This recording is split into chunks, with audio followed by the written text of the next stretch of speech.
Welcome to my channel E4U activities. दोस्तों, मैं हाजी रोशन फिर दोबारा आपकी खिदमत में हाजिर हूं। इस बार लेकर आया हूं मैं 10th क्लास की 2.4 लेसन एन एपिटॉमी ऑफ करेज, इसका उर्दू और हिंदी एक्सप्लेनेशन लेकर। सबसे पहले तो मैं आप तमाम से माफी चाहता हूं कि काफी दिनों के बाद मैं अपना ये नेक्स्ट वीडियो लेकर आया हूं, क्योंकि स्कूल के काम में बिजी होने की वजह से मैं इधर वक्त नहीं दे पा रहा हूं। इंशाल्लाह कोशिश करूंगा कि जब भी मुझे वक्त मिले तो मैं ज्यादा से ज्यादा वीडियोस बनाकर जो है तो शेयर कर सकूं। और आपसे गुजारिश है कि अगर आपने अभी तक मेरा चैनल E4U एक्टिविटीज को सब्सक्राइब नहीं किया है तो इसे सब्सक्राइब करें, शेयर करें। नगर परिषद उर्दू हाई स्कूल के HM जनाब मोहम्मद हामिद सर और हमारे सूरजी ब्रांच के इंचार्ज जनाब अर्शिद नईम सर, इनका भी जो है तो शुक्रगुजार हूं कि वो भी मेरे इस काम को सराह रहे हैं। मैं इन तमाम को अपने E4U एक्टिविटीज चैनल की तरफ से जो है तो थैंक्स कहता हूं। आइए हम आते हैं हमारे 2.4 लेसन एंड एपिटॉमी ऑफ करेज, जिसका मतलब होता है हिम्मत की मिसाल। ये जो सबक है, ये जो लेसन है आपको दिया गया है, आपके सिलेबस में शामिल करने का मकसद ये है कि आपके सामने एक ऐसे शख्स की हिम्मत की मिसाल को पेश किया गया है जो पूरी तरह से माजूर है, ना उसके हाथ, ना उसके पैर, ना उसके जबान, वो हर चीज से माजूर है। उसके बाद भी जो है इस माजूरी को उसने अपनी कमजोरी नहीं बल्कि अपनी ताकत बनाया, और इस ताकत के बल पर वो हमारी इस सदी का सबसे अजीम साइंसदान बना। मैं बात कर रहा हूं डॉक्टर स्टीफन हॉकिंग्स की, जिनके बारे में यह सबक आपको दिया गया है, जो दुनिया के एक अजीम साइंसदान गुजरे हैं और अभी अभी जो है तो इनकी डेथ हुई है। दोस्तों, ये जो लेसन है, ये हिम्मत की मिसाल आपको इंस्पायर करने के लिए दिया गया है।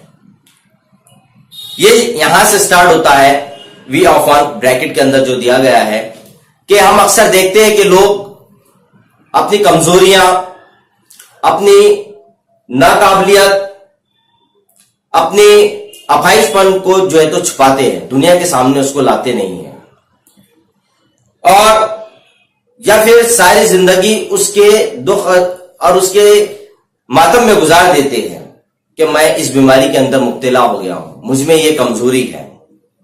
लेकिन इस सदी में हमारी दुनिया में एक ऐसा भी साइंसदान गुजरा है जिसने जो है एक खतरनाक बीमारी में मुब्तला होने के बाद भी अपने तहकीकी काम को जारी रखा और हमारे सामने इंस्पायर करने वाली हिम्मत की एक ऐसी मिसाल पेश की है जिस पर से इंस्पायर होकर हम अपनी जिंदगी को गुजार सकते हैं। वो है डॉक्टर स्टीफन हॉकिंग्स, जिनके बारे में जो है तो ये लेसन हम पढ़ेंगे। ये सबक का पहला पैराग्राफ स्टार्ट होता है यहां से, एग्जैक्टली 3 years। इस पैराग्राफ में आपको यह बताया गया है कि दुनिया के सबसे अजीम साइंसदान गैलीलियो के मौत के ठीक 300 साल बाद जो है डॉक्टर स्टीफन हॉकिंग्स, इनका जन्म जो है 8 जनवरी 1942 को ऑक्सफोर्ड लंदन में हुआ। जब ये पैदा हुए तो उनके वालिदैन को यह पता नहीं था कि ये बच्चा आगे चलकर इस सदी का एक अजीम साइंसदान बनेगा, और यह बात भी किसी को पता नहीं थी कि इसका दिमाग आसमान में रोशनी की मानिंद चमकेगा, और ना ही यह पता था कि ये इस सदी में एक मिसाल पेश करने का जरिया बनेगा, या इस सदी की हिम्मत की सबसे बेहतरीन एपिटॉमी या मिसाल बनेगा। दूसरा पैराग्राफ स्टार्ट होता है यहां से, करेज इज वंडरफुल। यहां यह कहा गया है कि हिम्मत भी एक अजीब चीज है। हिम्मत भी एक अजीब चीज होती है। ये वो खूबी है जो इंसान को मुश्किल हालात का सामना करना सिखाती है। अगर आपके अंदर हिम्मत है तो आप किसी भी तरह के मुश्किल हालात का सामना कर सकते हो।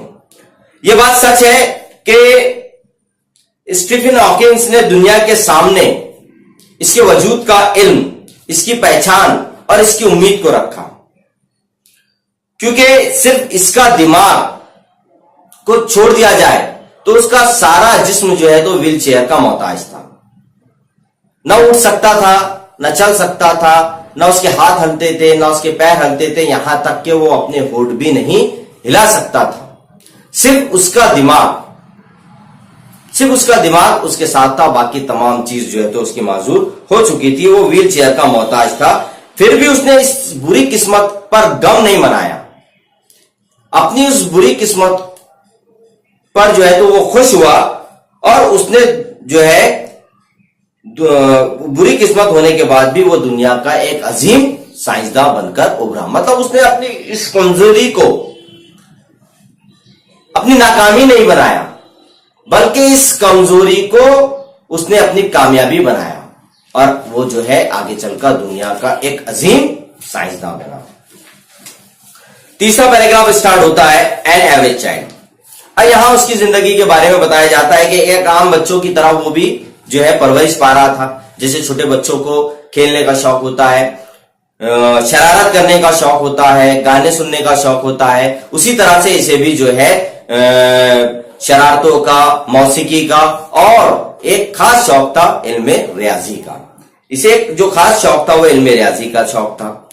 इसके वालिद उसे डॉक्टर बनाना चाहते थे, लेकिन उसे रियाजी का शौक था। लेकिन उस वक्त ऑक्सफोर्ड यूनिवर्सिटी के अंदर रियाजी मजमून की पढ़ाई नहीं होती थी, इसलिए उसने इल्मे तबैयात को चुना। अगला पैराग्राफ, 14 पैराग्राफ यहां से स्टार्ट होता है कि एट द एज ऑफ 70, जब वो 17 साल की उम्र को पहुंचा तो उसे महसूस हुआ कि उसके जिस्म के अंदर कुछ अजीब सी तब्दीलियां आ रही हैं। कभी कभी जो है वो ना चाहते हुए भी गिर पड़ा। वो इसी उलझन में जो है अपने फैमिली डॉक्टर के पास जब उसको ले जाया गया और उसकी तशखीस की गई, उसका चेकअप किया गया, तो पता चला कि उसे एक बहुत ही रेयर, मतलब बहुत कम तादाद में होने वाली बीमारी, लाखों करोड़ों में एक बच्चे को होने वाली बीमारी, जिसका नाम है ALS या फिर LOU, वो बीमारी इसको हुई है। और ये ऐसी बीमारी है जो इंसान के नर्वस सिस्टम को नुकसान पहुंचाती है, जिसकी वजह से इंसान के मसल्स की ताकत खत्म हो जाती है। और अक्सर वो कहता है कि ये उसकी मसल्स की ताकत को खत्म कर देती है। तो स्टीफन ये बताते हैं कि बचपन में भी अक्सर जो है उनके इस मसल का निजाम ठीक नहीं था। मतलब वो छोटे थे उस वक्त में भी उनके मसल्स का ये निजाम ठीक नहीं था, क्योंकि इन मसल्स की कमजोरी की वजह से वो सही नहीं लिख पाते थे और अपने टीचर की डांट उनको सुननी पड़ती थी। और इसी डर की वजह से कि मैं गिर जाऊंगा, इस डर की वजह से जो है तो खेलों से भी बहुत ज्यादा दूर रहा करते थे। बहरहाल ये बीमारी उनके लिए एक अचानक आने वाला हादसा या अचानक पहुंचने वाला सदमा था कि एकदम अचानक तौर पर उनको ये बीमारी आ गई। फिर जो है अगला पैराग्राफ जो स्टार्ट होता है 5वां, हाउ मच टाइम। तो कहते हैं कि अब जब ये बीमारी उनको हो गई, उन्हें यह भी नहीं पता था कि दुनिया में कब तक रहेंगे, वो कब तक इस बीमारी में मुब्तला होने के बाद उनकी जिंदगी कितनी है, उन्हें यह भी पता नहीं था। और उन्हें भी पता नहीं था कि वो कभी सेहतयाब होंगे या नहीं, क्योंकि डॉक्टरों ने जो है तो राय पेश कर दिए थे कि हम इसके लिए कुछ नहीं कर सकते। तो फिर भी इस बेखौफ बाहिम्मत डॉक्टर स्टीफन हॉकिंस ने यह फैसला किया कि अब मैं माजूर तो हो गया हूं, मुझमें कमजोरियां आ गई है, लेकिन मैं इसे कमजोरी नहीं बनने दूंगा, बल्कि इसे मैं अपनी ताकत बनाऊंगा। तो उस बेखौफ स्टीफन हॉकिंस ने फैसला किया कि मैं अपने उस रिसर्च के काम को, अपने उस तहकीक के काम को जारी रखूंगा। और फिर उनका जो है तो रिश्ता जेने विल्डेस के साथ हो गया, वो उसके रिश्ते में आ गए। फिर स्टीफन हॉकिंस ने जो है अपनी जिंदगी पर तंज करते हुए कहा, खुद की जिंदगी पर तंज करते हुए उन्होंने कहा कि